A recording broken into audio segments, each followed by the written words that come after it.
Hey AASP friends, this is Ahmad speaking. Sorry, I'm not showing my face just yet. Today I want to show you guys how to make this sensory craft that I found online. It's actually really simple to make, but the two ways that I like using this, they're very interesting to me and it's actually really calming to me as well. Hopefully it will be for you guys as well. Not ingredients. The materials you will need are flour, a glass of water, some food coloring, and a plastic bag. Other things you'll need as well is a bowl and a spoon to mix some of the stuff together, and a measuring cup for the flour, a dry measuring cup. Alright, so the first thing you're going to do is take your dry measuring cup, go into the flour, mix it back and forth. You're only going to need 1 cup of flour. It doesn't have to be a full cup. Just definitely get in there, scoop it, and put it into your little bowl. Now next, what I like to do is choose the color. For this one, I'm gonna try making it yellow. Now what's funny with this is when you put it into the flour, it doesn't seep into the flour right away.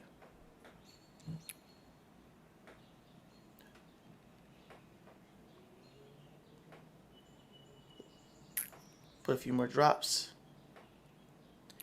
Before when I did this, it had a mountain. I just saw the droplets like run off to the sides. This one, it actually is going in a little bit.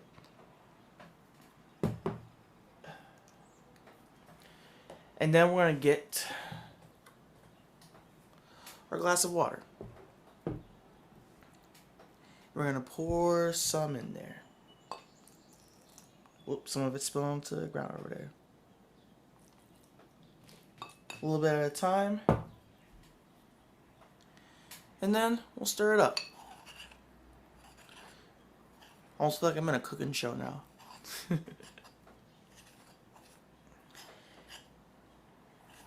Now, as the flour is soaking up the water, it becomes like super still like this. You add a little more water because you want it to have a little bit more of a liquidy, like slime-like consistency.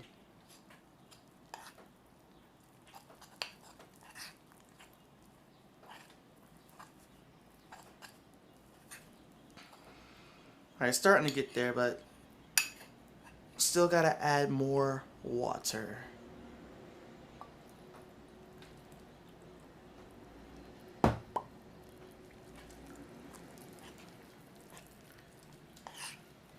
As you can see, the color's starting to turn. It's now looking more yellow. And it's a little easier now to stir too, which is nice. Now I think I got it to the consistency I want it to be. This is what you want it to be like. Almost like pudding. It like looks appetizing, but also doesn't look appetizing. But that's part of what makes this really good. Sorry, my hand was just in the way. But this is the kind of consistency you want with it. You want to slide off the spoon, but like in a slightly slower way. Look at that ooze. Now for this step, as you can see over here, I put some paper towels and some plastic bags on top of the table because this step could potentially get messy.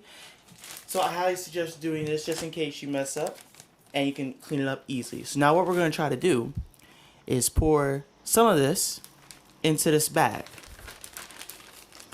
I'll get into whether you put a lot or less in later on in the video, depending on what you want for your sensory craft. Now what I'm going to do is hold this open in a slightly different way. That's better. And then pour this in. If you're having trouble with pouring this in, totally ask for help. Alright.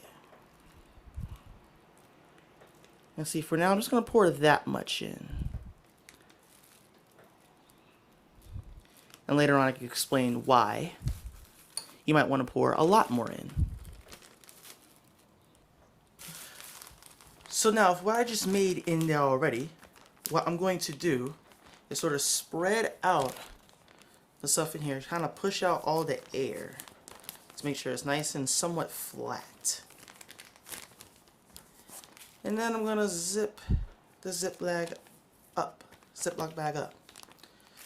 And I'm gonna lay it flat and then pat out and spread out all the good stuff I just put in there. Look at it spread. Even doing this feels nice on my hands. It's oddly satisfying.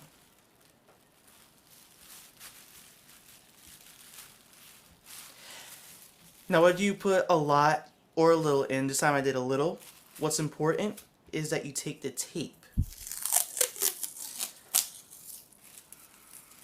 get out a piece that's about as long as the Ziploc up top, rip the tape up top, lay it down and have it go over, well, I'm ripping up the plastic bag, and go over the Ziploc opening. Because over time, some of this can leak out. This helps prevent that to some extent. And boom, this part is complete. Now, the reason why I started with this form of the craft first is because it's personally my favorite one. It reminds me of a toy that a lot of grown-ups and maybe some of you kids even have now. It's called an Etch-a-Sketch. And this is almost like a do-it-yourself Etch-a-Sketch. It's not as accurate as like one you could buy at the store. But this one's fun. I want to make a little face. So I'll like push in, move some of the stuff inside out the way. That's one eye. Make another eye. And make a smiley face. Just like that. And that's usually the face I make when I sit back and think about all the fun memories I've had with you all. Let's see, I'll erase it by just mushing it around like that. What other shape do I want to make? Let's make a tree. Let's start making a tree. It's a little hard, but it's nice. Again, I like it more for the sensation. You can kind of see the tree. Almost looks like a four-fingered hand. Now, even with this, you don't even have to like make a shape or anything. You can even just move your finger around and just watch the line come and disappear and alter as you go around. Make a spiral starting from the center on out. Use like a calming technique as you breathe in going out, and then breathe out on your way in, something like that. I just like this as like a personal tool for myself, whether I want to be a little creative or just as a calming technique. Now, the other way I like to use this craft. Now, with the first one I showed you, I put in a little bit. You have to play with that a little bit too to get the right amount in there so you can like draw and sort of keep an image. But this one, which I made a while ago, has a lot more in it. Now, the reason why I did that was so that I could just sit, have it in my hand, and just shift it through my fingers. Like, almost like slime, but without it, like, falling out of my hand. And I feel like this is another calming technique I can use for myself when I'm feeling a little anxious or just stuck in my head. And just, like, do this, sit for a while, and just shift it around, and bring it to the other hand, and do the same. Now, hopefully when you make this, it can serve the same purpose for you, or you could find a different purpose for it. Yeah. No, I just really dig this a lot for some reason. It's oddly, like, satisfying. Alright. Well, I hope you guys enjoy the rest of your day. And I hope you enjoy this simple craft. I just like a lot. This little, like, fidget. It's like a fidget. I dig it. Till next time at AASP.